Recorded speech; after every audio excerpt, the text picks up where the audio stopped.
அவன் பேசிக்கொண்டிருக்கையில் அந்த ஆள் அவனிடத்தில் வந்து, இதோ இந்த பொல்லாப்பு கர்த்தரால் உண்டானது.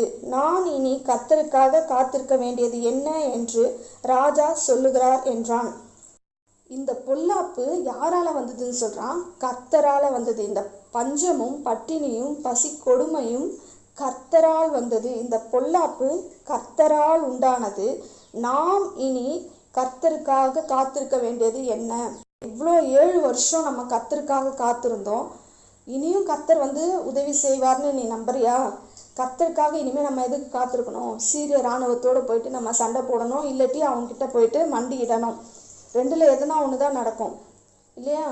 இவ்வளோ நாள் கர்த்தர் ரட்சிப்பாருன்னு நம்ம காத்திருந்தது போதும். இனிமேல் நம்மளால் காத்துக்கிட்டு இருக்க முடியாது.